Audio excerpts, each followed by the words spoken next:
Hello, my name is Mark Gibson, and you're listening to the podcast version of the Teagasc Signpost Series, a weekly webinar that promotes and examines sustainability in Irish farming. Good morning, everybody, and you're very welcome to our Signpost Series webinar this morning. Thank you all very much for joining us.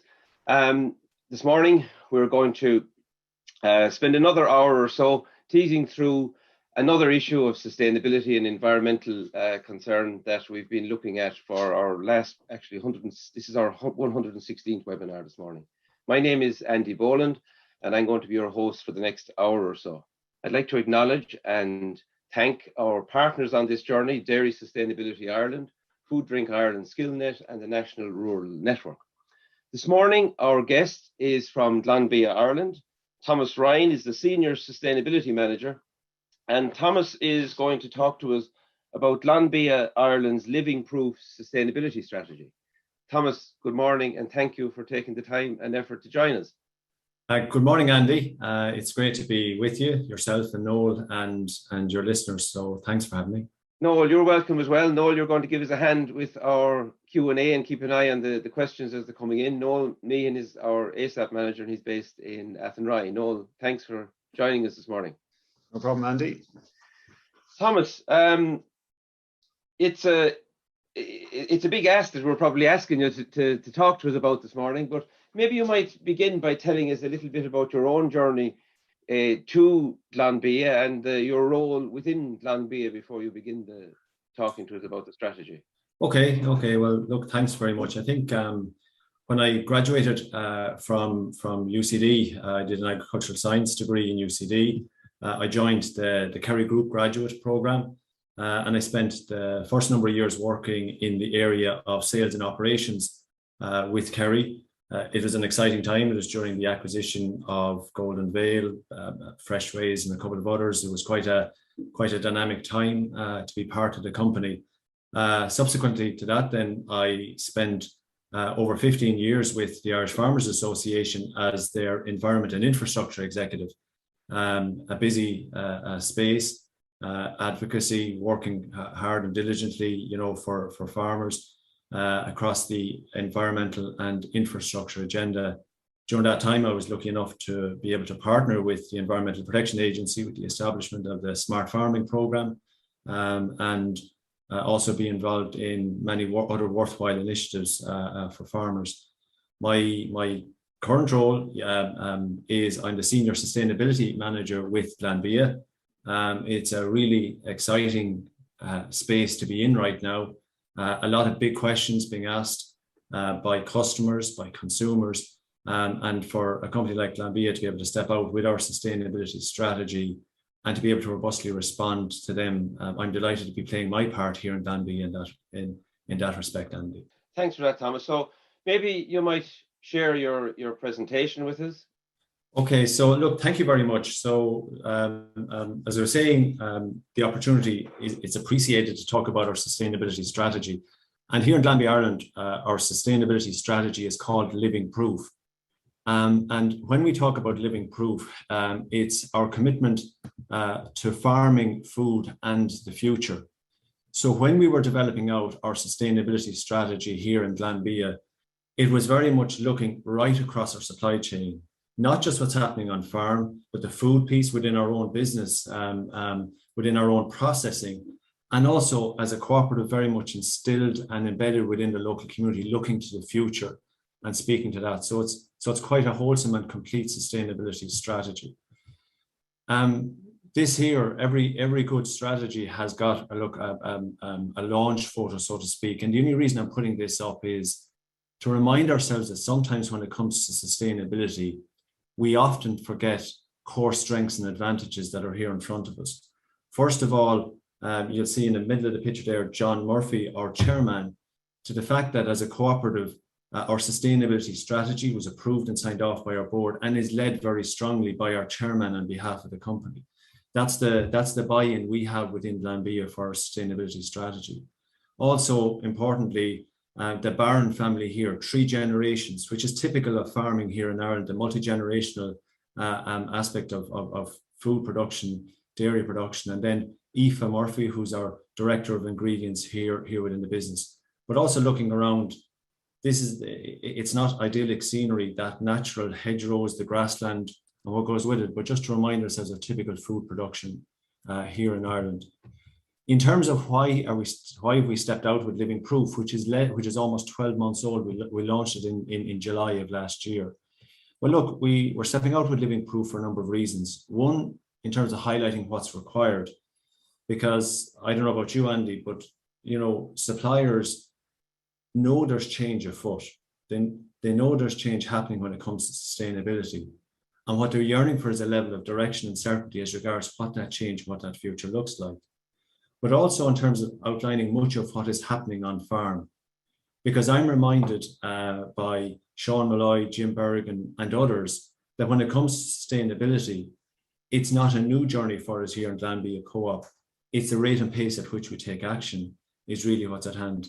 And indeed, look, we're brand owners and partners of some of the world's biggest brands, and therefore then we clearly have an obligation, look, to step up and step in when it comes to this whole area in terms of helping future-proof our sector. And in terms of, look, our journey and just some key call-outs around the journey we have been on. Well, look, we're proud to have been founding members of Origin Green, Ireland's pioneering food and drink sustainability programme. Pioneering the rollout and implementation of Borbia's independent third-party certification, ASSAP audits on farms at least every 18 months.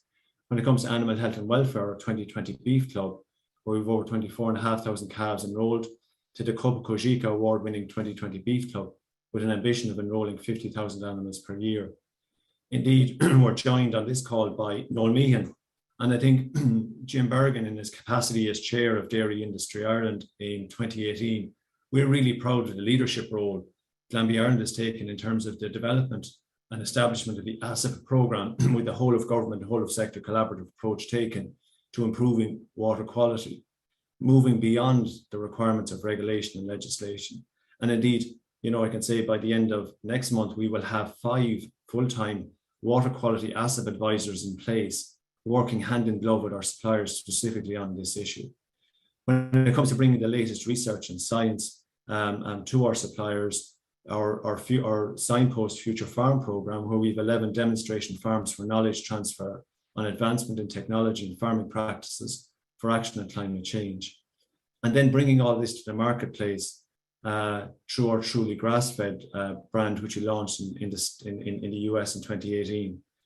It is worth just reminding ourselves that we are looking at and we're calculating on-farm carbon since 2014, both in Glanbia and nationally also, with nationally over 250,000 carbon assessments now completed by Borbiya as part of the ASSAP programme.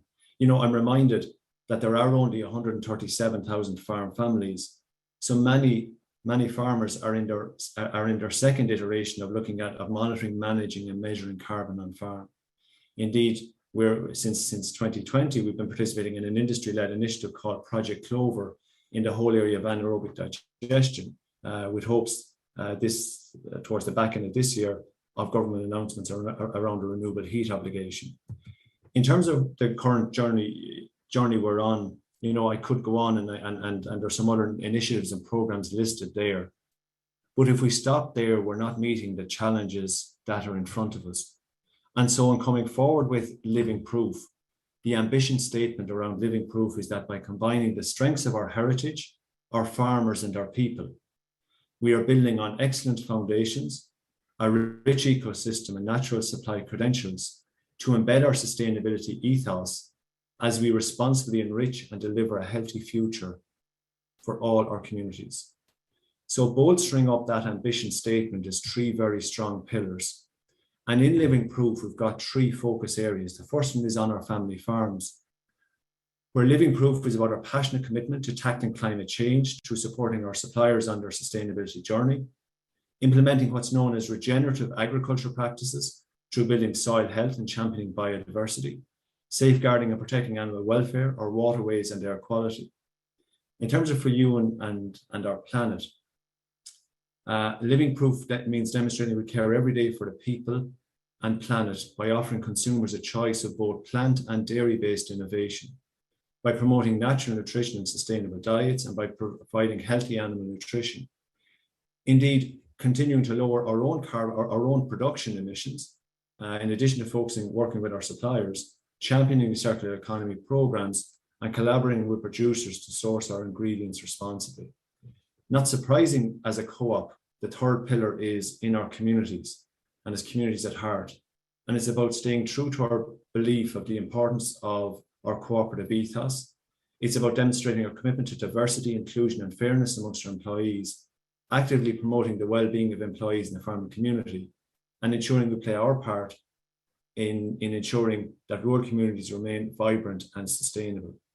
So these are the three pillars which are bolstering, if you like, that lofty ambition statement. But if we go right back to the first slide I presented, I said living proof is our commitment to farming food in the future. And commitment, when these words were being chosen, they were carefully chosen, because commitment means you have to come forward with time-bound and measurable targets. And in that regard, here is the clear journey we're on as a co-op out to 2030 and ultimately out to 2050. The ambition on net zero by no later than 2050. So under that first pillar, on our family farms, as a co-op, we've signed up to what's called a Science-Based Targets Initiative, aligning to the goals of the Paris Agreement and working with our suppliers to reduce by 30% the emissions associated with every litre of milk they produce by 2030. In the whole area of soil health, clearly calling out that all our suppliers will have nutrient management plans in place by the end of 2025. In the area of animal welfare, all our suppliers will be certified to the higher animal welfare standards called our Greener World Animal Welfare Approved Standards by the end of 2025. When it comes to water quality, all our suppliers who are in priority areas for action will have water remediation plans in place and be delivered against by the end of 2025. And we're delighted to be able to say that we've delivered on one of our first key objectives on the whole area of operation biodiversity, whereby when we stepped out with this program in December 2020, we wanted within 24 months to be able to support our suppliers to have 100,000 native trees and hedging planted by the end of 2022. Such was the ambition that was actually delivered within a 12-month period. And indeed, we're currently working on the new objectives out to 2025 when it comes to biodiversity. So the second pillar for you and our planet, it's about achieving 100% of packaging for all consumer brands compatible with the circular economy, delivering 100% of our portfolio compliant with our nutritional standards by 2025, 100% of inputs for food to be sourced sustainably by 2030. In addition to signing up to the Science-Based Targets Initiative for on-farm, we're also aligning when it comes to what's called Scope 1 and 2 in terms of our own processing sites, committing to a 30% reduction in absolute terms by 2030, maintaining zero waste to landfill and halving food waste by 2030 also. Finally, that third pillar in our communities, enriching all the communities we serve. And the objective there is on achieving 50-50 female-male representation in leadership roles in Glanbia by 2030, and staying true to our cooperative ethos through continuous engagement support, sustainable supporting, cultural and community projects for the benefit of all. So these are the time-bound measurable targets against which we're all striving to deliver over the next number of years here in Glanbia. And in terms of the work agenda, we're concentrating, myself and our colleagues here in Glanbia Co-op are concentrating on the 5 core areas of carbon reduction, regenerative agriculture, natural nutrition, the circular economy, and growing together when it comes to delivering our living proof sustainability strategy. And these 5 work areas are crystallized here within this slide here, with the first 3 on carbon reduction, speaking to the area of the Science-Based Targets Initiative and our 30% reduction in emissions in Scope 1 and 2, and also in Scope 3, the on-farm piece.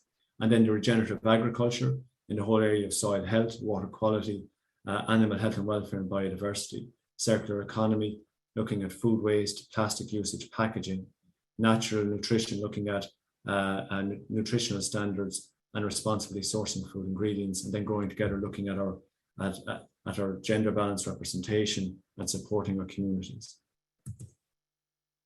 for any of you who have an interest in the sustainability arena, the universal, if you like, international language of sustainability is the UN SDGs, or the UN Sustainable Development Goals.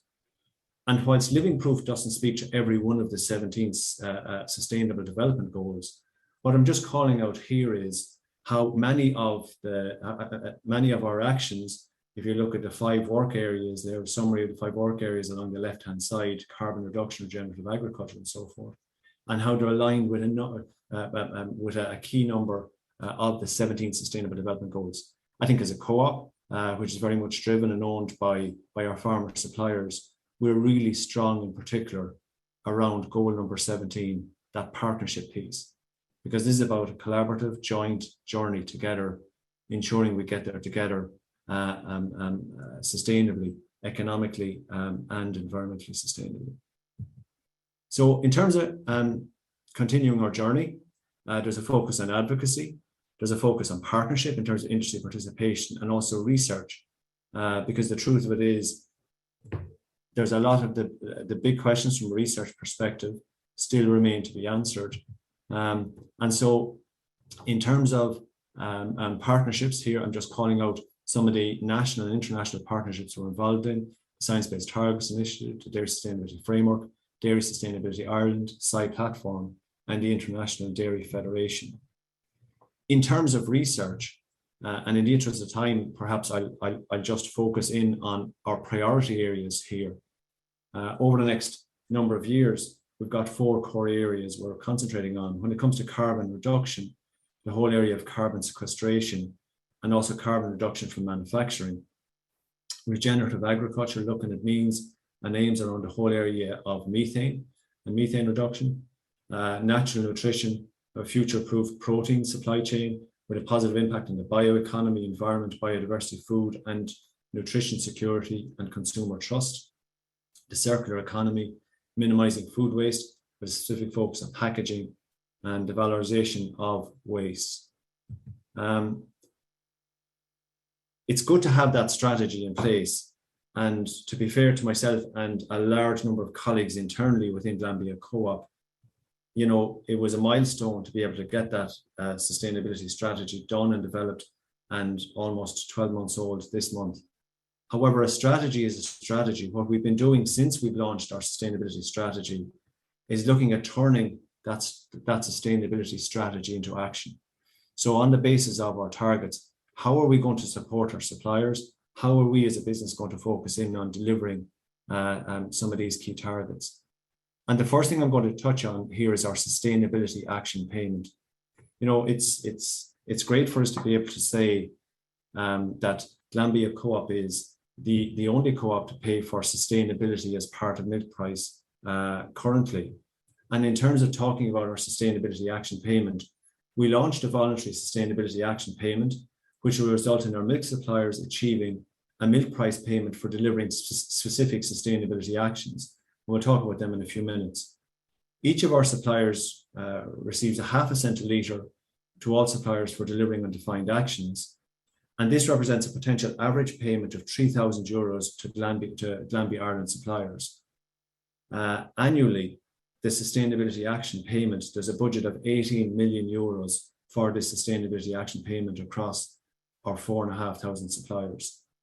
Under this initiative, 18 sustainability options are available, from which suppliers are requested to achieve up to 7 options that they will action on their individual farms and provide appropriate proof points of delivery. And the reason we're presenting a menu of 18 options and asking suppliers to select 7 is because we clearly understand the difference between farm type, the difference between soils and other challenges, and the clarity that farmers know their own business best. If we can use the science and research to select 18 credible, tangible measures that will make a difference, and then leave the flexibility to our suppliers to pick the options which are best suited to their farms in order to make that environmental difference. So on the basis that a supplier delivers on his or her individual selected options, they'll receive full sustainability payment will be paid in the case of where they select 7, or pro rata basis for partial delivery. So if they select 5, they get a pro rata payment thereof. So the program began this year as part of a 3-year initiative, with a full review taking place in 2024. The success of the program will be monitored annually by our board with the appropriate updates as appropriate. In recognition of our suppliers' current on-farm sustainability actions, for this year, all suppliers are receiving the full payment unconditionally. This also allows each supplier time to plan for delivery of their actions, because they need to take actions this year in order to continue to get their full ½ cent a litre next year. From year 2, from next year, the sustainability payment will be based on the delivery of up to 7 actions from the menu. Monthly payments will begin in January of next year, pending confirmation of delivery via proof points. Over the duration of the initiative, the menu of options can be extended to provide an increased range of choices for milk suppliers in terms of sustainability actions that can be selected. This piece here was important in that it's a 3-year program.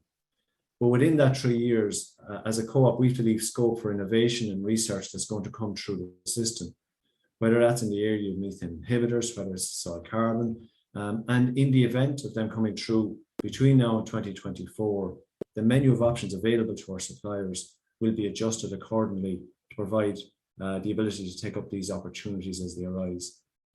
So if you step into, if you like, the Sustainability Cafe for a Glanbia co-op supplier, this is the 18 options that are available to our suppliers, and of which they're asked to deliver on 7 in order to continue to receive their sustainability action payment. So in the whole area of carbon reduction, the options are measuring grass growth, clover use, multi-species swarts, milk recording, improving herd EBI, and the use of low crude protein feed. In the area of improving air quality, it's the use of low emission slurry spreading equipment, the use of protected urea. Biodiversity, it's about additional native trees and native hedging. Soil health, it's about soil nutrient management planning. Water protection is about having an ASSAP water quality plan in place where the necessity is identified by LawPro. Fencing, it's about fencing off water courses. Reducing fossil fuels, it's about renewable energy use. And then the whole area of animal health and welfare, it's about herd disease screening, it's about participating in the 2020 Beef Club, it's about improved somatic cell counts, and it's about the use of sex semen. For any of you who've been on previous webinars, you'll recognize many of these measures as being directly linked and taken from the Teagasc Marginal Abatement Cost Curve, or the Teagasc Climate Plan, as I often refer to it. In what we've tried to do in selecting these 18 measures is allow the science inform the action. So clearly, the Teagasc Marginal Abatement Cost Curve calls out specific actions, whether it's improving herd EBI, whether it's use of protected urea, or many of the others that are here, which, if delivered, if implemented, can significantly play a role in terms of improving our climate or ammonia performance, but also there's a symbiotic relationship between many of these areas and, for example, protecting water quality, protecting air quality, biodiversity. So you get the win-wins across a large number. And indeed, as suppliers say to me, many of these measures also make sense because they also improve economic performance on their farms also. And so I think in the last slide or two, I just want to draw attention maybe to 2 other areas that we're very much focused on. And that's around working with our suppliers to build sustainability knowledge capacity. I mean, for many of our suppliers, when they were doing the Green Cert, the focus was very much around productivity. It was around yield, and that's both milk and grass. And they'd acknowledge, going back to my point around suppliers and there's change afoot around this whole sustainability space, they'd acknowledge that yes, there's change coming. Give us the tools and support us with the knowledge and information we require. And indeed, that's the valuable service this Signpost webinar series does. In addition to that, as a company, we've also partnered with our key dairy ingredients customer, Bailey's, to bring to our suppliers what we call a Sustainable Farming Academy. And in the Sustainable Farming Academy, each year we have 20 part-time fully funded level 7 diplomas available for our suppliers in environment, sustainability and climate which is run by UCC. And we're commencing with our first cohort of our diploma undergraduates in September of this year. And to give you a sense of the level of interest in this program, and we just stepped out of it this year, there was 4 times more entries or applicants for the program than there are places. So as if you like, a sustainability practitioner within Glanbia, but also within the agri-food sector, I'm emboldened by the level of interest and by the level of desire to get involved in the sustainability agenda as shown by Glanbia co-op suppliers, whether that's wanting to participate in diploma, whether that's participating in Operation Biodiversity or engagement in the ASSAP program. The second element of our Sustainability Farming Academy is a bursary we have available to family members of Glanbia co-op suppliers who are commencing their studies to degree level in agricultural science in either UCD, UCC or the South East Technology University. That's currently open until early August, so any family member who might be commencing their degree studies in agricultural science in any of them institutes should contact us if they're interested in getting a €1,000 bursary. Importantly, we're partners once again with Teagasc regarding the Signpost Future Farm program. This is a really important program for us in terms of taking that science and research that's coming out of Moore Park, Johnstown Castle, and many other institutes, and really having a really positive impact and engagement with our suppliers to turn that into practical on-farm action. So as part of this Signpost Living Proof Future Farm program, it's running from 2021 to 2025. There's a full range of objectives running across biodiversity, running across air quality, water, but I've called out 3 here. The first one is around reducing greenhouse gas emissions by 30% and ammonia emissions by 20%, increasing nitrogen use efficiency to 35%, and importantly, improving net profit on farm also. There's an old adage that's often said, it's hard to be green when you're in the red. It's important we realize and we understand that financial and economic performance is a key driver of improving environmental performance also. Each of our suppliers that are participating in the Future Farm program will have a farm sustainability plan prepared annually, and their progress will be benchmarked against their starting point, against other signpost farmers, and targets for the farm will be set, and it's available at the end of each year and updated at the end of each year. Importantly, our participants are also members of the soil, and think back around my slide on research, one of the key focus areas was soil carbon sequestration. And in that context, our participants in this program are members of the NASCO, or the National Agricultural Soil Carbon Observatory, where each of the farms are participating will have deep soil samples taken. LIDAR above ground carbon analysis of above ground carbon stocks are conducted. Sampling will be repeated at the end of the program to monitor changes in soil carbon. In addition, a number of our suppliers have the carbon flux towers installed to monitor atmospheric carbon. When it comes to whole area biodiversity and water quality, biodiversity baseline assessments for each farm with actions tailored for each farm is included in the farm sustainability plan. Water quality risk-based assessments are carried out on farm, and remediation plans are prepared by our ASSAP Farm Sustainability Development advisors. And so look, my final slide here is just really calling out last month's Farm Focus. This is an internal newsletter that we would have for our suppliers, which isn't exclusively dedicated to sustainability. As you can imagine, it has everything in it around milk quality, around programs and schemes. But I just took as an example, and I just took this in preparing for this. Within that newsletter, there's at least 7 pages dedicated to the area of sustainability. Detail around the sustainability action payment. One of our future farm participants, Donald Kavanagh, there talking about his journey and the key actions he's taking to improve sustainability on his farm. A little bit there around the Sustainable Farming Academy, a piece around pollinators. Shane O'Loughlin from Monasterevin talking to us around his sustainability journey. TJ Phelan there, one of our ASSAP sustainability advisors, talking about nitrogen and the importance of improved efficiency and how that can reduce emissions in terms of tailoring nitrogen use.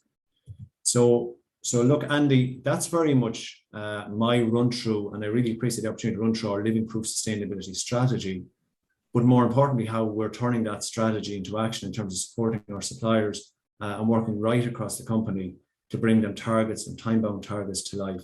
So look, maybe I'll stop presenting at that, if that's okay. Lovely, Thomas. Thanks very much for that.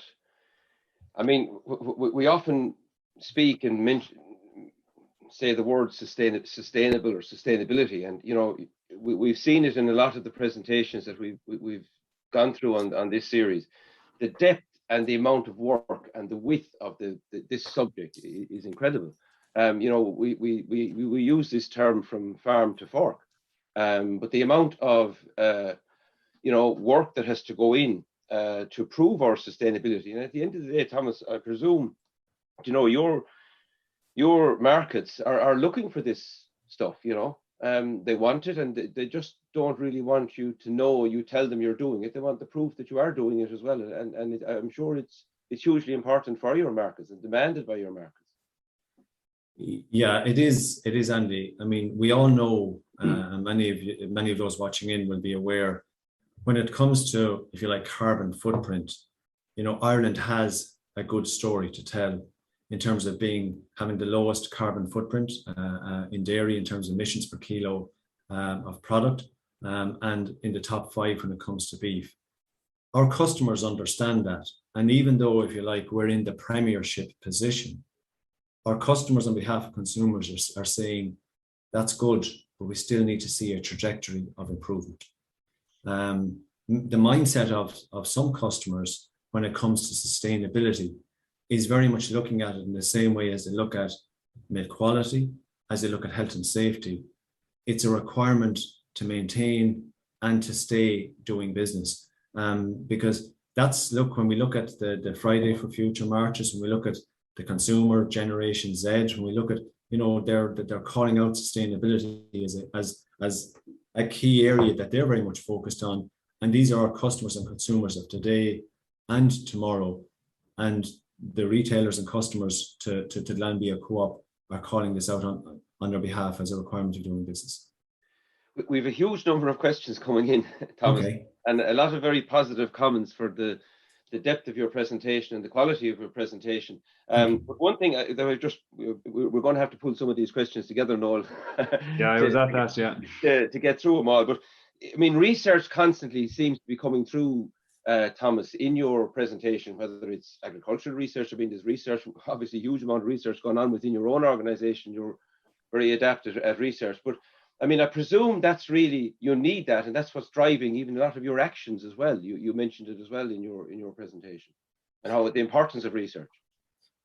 So maybe 2 points on that. First of all, yes. However, in the first instance, we need to support our suppliers for mass uptake of existing actions.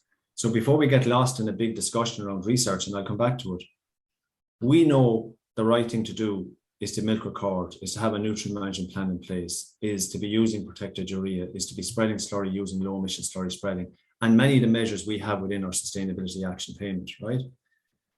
What as a co-op we're doing, we're focusing in on today the actions that are in front of us that can make the most positive environmental actions and rewarding, incentivizing suppliers for delivery against them.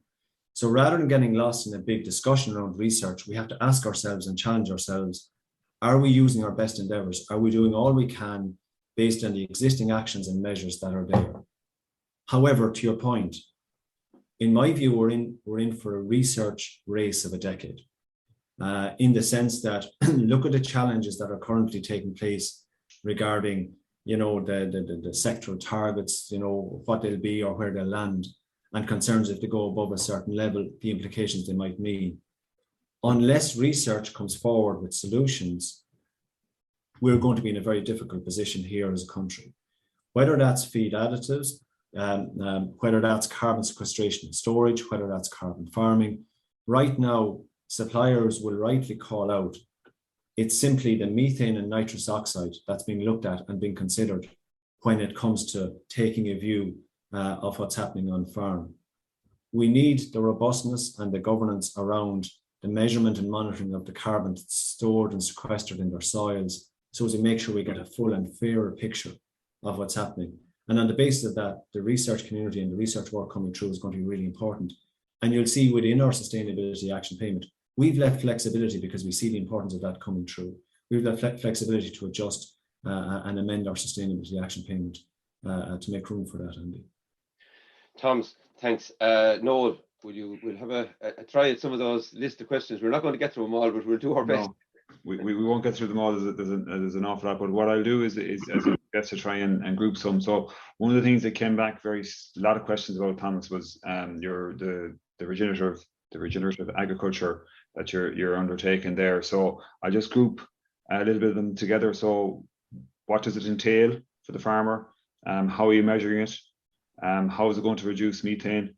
And ultimately, importantly, how are we going to communicate the results of this initiative to consumers and to the public? So a lot in that one for you, Thomas.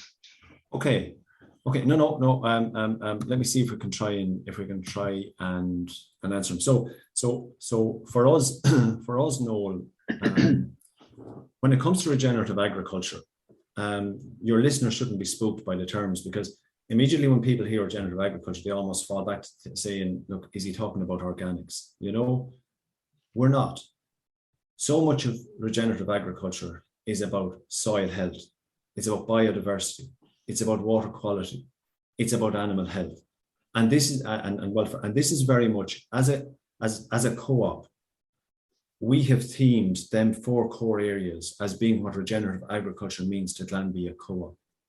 And very much when we define that and we talk to our customers around regenerative agriculture and supporting soil health, that resonates with them. They understand it, and they like it. And I think if we're to be honest, and we see where Farm to Fork is going, where Green Deal is going, where Acclimatize and all these other, and even Food Vision, we see the challenges that are going to come around chemical nitrogen use and availability. So all of a sudden, we almost have to go back to come forward. And bear with me on this, Noel. I have to go back now to my grandfather's generation to begin to have the discussion around why was it that their generation was spreading more lime than we were up to this year?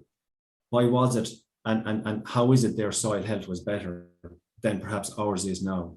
And in many ways, the surety that perhaps suppliers would have had that came from the availability of chemical nitrogen up to now can no longer be assumed.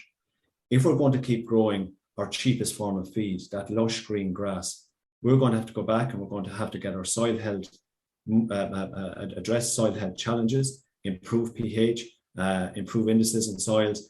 And I think we're really in for a really exciting regenerative agriculture discussion over the next number of years as we match pace with, as policy seeks to pull a handbrake maybe on chemical nitrogen use, and how we improve soil health to address that, so as we're growing the cheapest form of feed better every day, that lush green grass. So it's the balance of the necessity driving performance, but also the opportunity as well there. Very good. No, look, it's a massive area, and there's going to be a lot of development on that going forward. So we'll be interested to see how that progresses. I suppose just you kind of touched on a few things there that kind of were questions here as well. So, I suppose there's a couple of questions in around. I suppose you were very much farmer focused in what you had in today, but I suppose there's questions around Glanbia Inc. and we'll say energy use and net zero ambition for carbon. So are you making any moves from, I suppose, the processing side and that around your energy use there? Yeah, very much. And I think in presenting today, maybe I was just conscious of the audience. So if we play back to maybe the early part of the slides, within Glanbia Co-op, we have a commitment within our processing to reduce in absolute terms emissions associated with our processing by 30% by 2030. In order to be able to achieve that, the role of biomethane is going to be extremely important. And this is where, calling out in a very honest way, we would be somewhat frustrated at the failure to come forward, or failure of government to come forward maybe with a strong, robust renewable heat obligation scheme. This is something there is across the sector is a high level of collaboration through what's called Project Clover, whereby ourselves and a large number of the other co-ops have come together, pooling, the desire to want, to displace fossil fuel use, within processing, replace it with biomethane. And I think in that context, no different than, when wind or solar or other renewables developed, there is need for state intervention when it comes to meeting the capital costs, particularly around the development of a vibrant biomethane piece. But look, very much focused on it. Yeah. It's there, it's within our business, and we're being held accountable for, internally for delivery against that, because the Living Proof Sustainability Strategy, it straddles right across our farms, right across our processing, and also indeed within the communities also, and as you'd expect as a co-op. Just on that, Thomas, no, sorry for interjecting. No, work with. There's there's one or two questions there, comments or questions really around, your fleet of vehicles. Have you any plans, or you just mentioned biomethane, is there any plans for like hydrogen or a conversion of some of your vehicles or your? We have a number in trial at the moment, Andy. Okay. Yeah. We have a number in trial at the moment. And it's more biomethane. I think hydrogen is still really in the early stages of development, even though the state is currently, beginning to progress legislation through it all, and I think they're going to pick it up after the summer recess again. But very much in the piloting the use, particularly on biomethane, more so than hydrogen, Andy. So again, it's part of the exciting innovation that is within this sustainability space. Yeah, I think hydrogen probably will have a role in more heavy vehicles.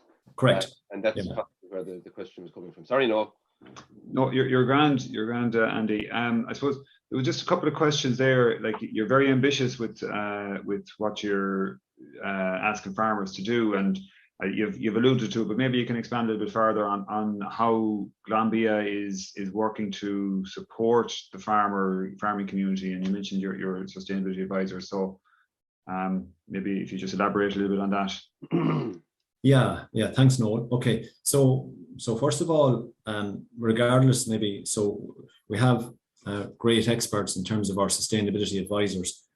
But before that, just to say to you, when it comes to sustainability, within Glanbia Co-op, we see it as everyone's responsibility, because it's whilst a number of us, if you like, are leading out, look, within the business, the truth of it is, it's now mainstreamed as part of our way of working around living proof, around sustainability, in terms of thinking through the business decisions that are made, thinking through our actions and our engagements with customers, with suppliers, etc.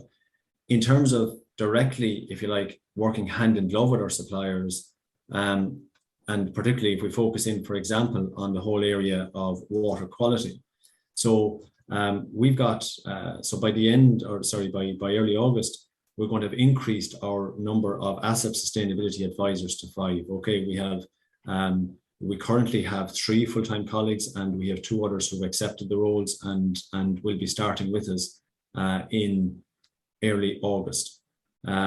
Each of them, ASSAP sustainability advisors, are out working with our suppliers in what's called these priority areas for action, PAAs as we know them. Effectively, these are water quality hotspots identified by the Environmental Protection Agency, mapping and identified by LawPro as being either areas of early indication of water quality challenges or actual water quality challenges. So our ASSAP water quality sustainability advisors are working directly with our suppliers in these areas to put in place water quality remediation plans to address them challenges. In addition to that, we're moving outside of these priority areas for action, and we're looking at these end referral areas whereby there's they're not specifically within the priority areas for action, but there's also perhaps a reason to be concerned, or there's early markers also that we need to mark and we need to look at improving. I think what's really wonderful is the positive engagement our suppliers, our ASSAP advisors are having with our suppliers. In almost all situations, they're welcomed onto the farm, even though this is additional and supplemental to what's required under any regulation or legislation. The support and the guidance that's provided by them ASSAP advisors is very much wanted and required by our suppliers. And I should call out, it's a really positive collaboration with yourselves in Teagasc, with the local authorities through the Law Pro office, the Department of Agriculture and the Department of Housing Planning and Local Government. I think it's demonstration of, when you work together, when you put a structure in place and you get a clear objective, how you can tangibly begin to affect change positively. Yeah, and I suppose just on that, there's a couple of questions in around obviously the derogation and the 250 stocking rate and so on. And I suppose there is nitrogen pressures in the area that the Glanbia are working in, and I suppose the ASSAP advisors are doing their bit there as well. But is there anything further that you could see from your sustainability bonus point of view that could work to help I suppose reduce the pressure from nitrogen on derogation farms to water quality? Yeah, I think the sector, to be honest, felt blindsided by this proposed move from the 250 to 220. If I'm very honest, it came in at a very late stage. And the question we now have to think about here is, at what stage do we give regulations, do we give measures the opportunity to work their way through the system? Okay, I mean, look at, for example, the changes in the excretion rates. Very significant move, aligned to output and productivity. In itself will have a significant impact in terms of action and activity on farm. And then for the potential 250 to 220 then to be layered on top of it, we're at this stage through Dairy Sustainability Ireland, we've requested clarity from government, from EPA, from Teagasc regarding what that looks like physically on the ground. So to understand if it were to be implemented, would it be implemented at county, at catchment, at sub-catchment level, at PAA level? If it were to be implemented, is it implemented for a 12-month period? And then where water quality markers improve, it's amended again. Right now, there's a high level there's a need for state clarity around how such a measure might be implemented, because we don't just require it in Glanbia, but our suppliers require it also. Because to be fair to them, they're trying to manage their business. They've got their loans, they've got their borrowings for the next, and they have to meet their expectations over the next number of years. So right now, I would say no, there's a requirement in the state to come forward with necessary clarity. So our suppliers begin to understand what the impacts of this fully looks like. But we also have to stand back and say, at what point do we also give these new measures the opportunity to actually make their way through and to work? Whether it's ourselves, I mean, as I say, when we were designing out the sustainability action payment, we looked almost exclusively at the Teagasc marginal abatement cost curve, the measures contained in it, and we said, let's take the science, let's take the research, and let that specifically inform the action, in the belief that by doing so, we will improve water quality, we will lower ammonia emissions, we will lower greenhouse gas emissions, we will improve biodiversity and deliver on the overall objectives, not just of living proof, but also make that contribution towards the requirements for Ireland Inc. Okay, thanks, Thomas. Thomas, maybe just there's a few very specific questions that maybe quick fire we could call them. I mean, do you have any specific targets for you have your targets for carbon footprint? Is there any specific target for total emissions or absolute emissions? Now, obviously, if you reduce your carbon footprint, you in turn could reduce your total emissions. But are you looking at total emissions in any of your projects, or what's your thoughts on that? Okay, very good. So in terms of the approach you're taking, it's a 30% reduction in greenhouse gas emissions off our 2018 base year, right? Okay, so every one of our suppliers would have their, if you like, a carbon number that they would have received from Glanbia as part of their ESTAS. Indeed, as a company, then we would have our own carbon number. So the journey we're on here is to reduce by 30% the emissions associated with that carbon number by 2030. In terms of within our own processing piece, I think the question was asked by Noel on behalf of a viewer, it's a 30% reduction in absolute. Okay, so net 30% reduction. So that's the journey we're on here within Glanbia, Andy. Okay. The other, someone made a comment in the question, that food is quite price sensitive in terms of price. We're going through a relative boom in the price of commodities at the moment, but how would we react, or if suddenly the price of food, God forbid, or milk started to fall? I mean, that is if you like, a contingency that has to be built into the system, I presume, as well. Look, of course, and indeed, whether it's stepping forward with schemes over the years, Glanbia hasn't been found wanting in terms of schemes and programs when such difficult periods arise. However, when it comes to sustainability, I'd like to be able to say that this journey is optional, but I'd be misleading everyone on this call. The sustainability action payments, you can clearly see, for example, for ourselves, it's part of a 3-year program, so it's concreted in place for 2022 to 2024. Regardless of the wider, if you like, environment, the wider economic environment, sustainability is a requirement now in the marketplace. So it's not something that we as a company, or our suppliers, or our customers have the option of when markets are strong. It's a joint journey we're on as part of a requirement in the marketplace. And indeed, I think if we align that journey with economic and environmental sustainability, going back to the Sustainable Development Goals and goal number 17 on partnership for the delivery of the Sustainable Development Goals, where we're aligning that piece around economic and environmental sustainability, I believe we'll actually get there together. And so that's the hope.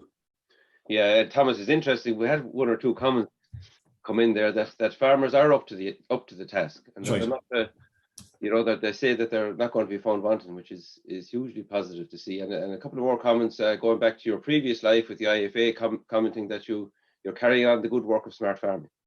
So it's a journey really that everybody and every organisation, I think we have to be on. The term net zero, and it's been mentioned a few times, even in questions there. And you mentioned it with water quality. Should we have a region, or should we have an area with different targets? I mean, within farms, there are some farms that will say we are at net zero, and we had it even going back to the reps scheme, that farmers that are in reps, could we get more for selling products from reps farms? Or do you think, or is there any merit in trying to sell like a net zero milk or a premium milk zero? Do you think it would command an extra price? Now, could it be sold could all the farmers get to it, or could it be sold from a specific group? Like maybe the way to organic milk. Yeah, and I think, Andy, if we play back the research question, the first thing we have to be able to do, say with a high level of certainty, exactly where we're at, right? Because wouldn't it be wonderful if over the next number of years, the research actually told us that net zero isn't niche, but it's mainstream to Irish agriculture? That if the research told us, when you look at your hedgerows, when you include your hedgerows, when you look at what's happening with your soil carbon, when you look at the work coming through these flux towers that are being put in place that I spoke about earlier, and you sum up these 3 parts, and then you look at, if you like, what's happening with methane and nitrous oxide. My question back to the research community is, when the sum of the parts are pulled together, should net zero be the preserve of the few, or is there potential that for Glanbia co-op suppliers in the southeast and for Ireland Inc., that there's a real opportunity for net zero as being representative of Ireland? Yes. And that's something that's, I go back, we are within this research race of a decade. The practitioners, the sustainability practitioners, the farmers, all of us acting right within across the supply chain are all have an urgent requirement for this research to come through the system and to make its way through, whether that's concluding out, for example, the work on the multi-species, and getting the firm pieces around and finishing off on that. I think there's one thing we're sure of here is the role of the research community has never been greater than it is right now, and that the focus needs to be on both the economic and the environmental sustainability piece. Noel, we're nearing the end. We're up against the clock. Have you any more pressing questions you want to pull out there, or is there any? Yeah, look, I suppose it's just maybe a comment from Thomas. One poster just put up a number of trends, and the trends are unfortunately in the negative direction. And I suppose the point being that, despite a lot of good work and a lot of good initiatives, we do need to see the trend reversing. And I suppose maybe just a comment from yourself, Thomas, on that. Yeah, and the approach I've always taken is the science is the science. We're the practitioners who have an opportunity to make a difference. So the question for everyone looking in, and all of us, and myself and Andy and Noel, are we using our best endeavours to get there? And I hope that those watching would acknowledge that for our part, within Glanbia Co-op, we're serious about addressing these sustainability challenges. We have a number of colleagues who are working exclusively on this whole area through the ASSAP program. In addition to that, sustainability is mainstreamed right across our business. But going back to Andy's piece, genuinely everyone, the sense I get, I don't get a high level of resistance at all amongst the farming community to stepping up and stepping in. I think what they're looking for is certainty around what that looks like. Because remember, 15 years ago, it was all about productivity. It was about taking out the ditch. It was about growing more grass. Now they're being told they're all sins. And we're going through this transition period, and we need to be aware of that. And so much of what we're at here is a change management, and it's working with those that are at the coalface, that put on the wellies every day to go out and make the difference, that we're doing it together. The science is a science, but we all have to make sure we're using our best endeavours to turn that tide. And I'm convinced here in Glanbia Co-op, but also our suppliers and the wider farming community, we're up for it. Yeah, thanks very much, Thomas. And even sometimes a little bit of recognition for what is done positively within the farming community is often is what's needed, and frankly often what's not given. But Thomas, thank you very much for taking the time to talk to us. The best of luck with your strategy. You're at the beginning of it. Thank you everybody for tuning in and listening to us, and thank you to all our listeners and viewers who've been so loyal for the last number of years now for tuning in every Friday morning. Next week we have Katrina Douglas. She's an ecologist with the National Parks and Wildlife Service, and we have a bit of a series now coming up for the next 3 or 4 weeks, and even into August, where we're going to be looking at the Irish uplands and their role and their function in biodiversity, and indeed in people who live within the uplands. So she's looking at the ecological value and the condition of Irish uplands. So until next week, thank you all very much for tuning in. Thank you to Yvonne Maher in the background for all the help, and look forward to seeing you again next week. You've been listening to the podcast version of the Teagasc Signpost Series, the weekly webinar that promotes and examines sustainability in Irish farming. Don't forget to join us live every Friday morning for our latest webinar. For more, visit teagasc.ie. And you can also rate, review, and subscribe to the Signpost Series on Apple Podcasts, Spotify, or wherever you get your podcasts from. I'm Mark Gibson, and thanks for listening.